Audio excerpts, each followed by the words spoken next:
சிதம்பரம் வால்கரைமேடு பகுதியில் அதிக அளவு பயணிகள் பேருந்தில் ஏறி வந்ததால் அரசு பேருந்தின் முன்பக்க டயர் சேதமானது. இதனால் பேருந்தை இயக்க முடியாமல் ஓட்டுநர் பாதி வழியிலேயே பேருந்தை நிறுத்தினார். பேருந்து நிறுத்தப்பட்டதால் அதில் சென்ற மாணவ மாணவிகள், தினக்கூலி தொழிலாளர்கள் அனைவரும் கடும் அவதிக்குள்ளாகினர். மேலும் அந்த வழித்தடத்தில் 2 பேருந்துகள் மட்டுமே இயக்கப்படுவதால் இதுபோன்ற சம்பவங்கள் அடிக்கடி நிகழ்ந்து வருவதாக பொதுமக்கள் குற்றம் சாட்டியுள்ளனர். விடியா திமுக ஆட்சியில் கூடுதல் பேருந்துகளை இயக்க வேண்டும் என பொதுமக்கள் வலியுறுத்தியுள்ளனர். சென்னை நெற்குன்றம் பகுதியில் அதிமுக ஆட்சியில் மீட்கப்பட்ட 100 கோடி ரூபாய் மதிப்பிலான நிலத்தை தனியாரிடம் கொடுக்க விடிய அரசு அதிகாரிகள் முயற்சிப்பதாக புகார் எழுந்துள்ளது. அதிமுக ஆட்சிக் காலத்தில் 1.14 ஏக்கர் நிலம் மீட்கப்பட்டு அரசுக்கு சொந்தமான நிலம் என போர்டு வைக்கப்பட்டிருந்தது. இதில் மக்கள் பயன்பாட்டிற்கு கட்டிடங்கள் கட்ட வேண்டும் என்று கோரிக்கை விடுக்கப்பட்டுள்ளது.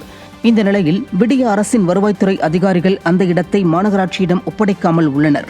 இதனால் மீண்டும் அந்த இடம் ஆக்கிரமிப்புக்கு உள்ளாகும் நிலையில் இருப்பதால் வரும் 12ஆம் தேதி பொதுமக்களை திரட்டி ஆர்ப்பாட்டம் மற்றும் உண்ணாவிரதத்தில் ஈடுபட போவதாக அதிமுக மாமன்ற உறுப்பினர் சத்யநாதன் தெரிவித்துள்ளார்.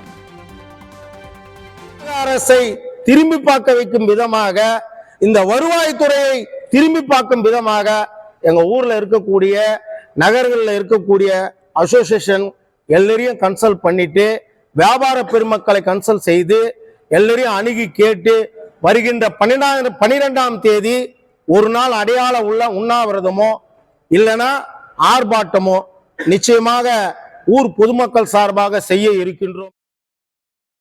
சென்னை ஆவடியில் போக்குவரத்து போலீசாரை தாக்கிய போதை ஆசாமியின் செயல் பரபரப்பை ஏற்படுத்தியது. புதிய ராணுவ சாலை பழைய EB அலுவலகம் அருகே போக்குவரத்து விதிகளை மீறிய வாகனங்களுக்கு அபராதம் விதிக்கும் பணியில் போக்குவரத்து போலீசார் ஈடுபட்டிருந்தனர்.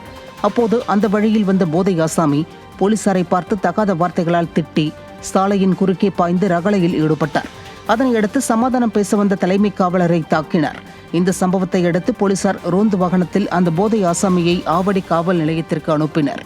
தமிழகத்தில் ஆறாக ஓடும் மதுவை தடுக்க கோரி பலர் கோரிக்கை வைத்தும் நடவடிக்கை எடுக்க தவறிய விடிய அரசை பொதுமக்கள் குற்றம் சாட்டினர்.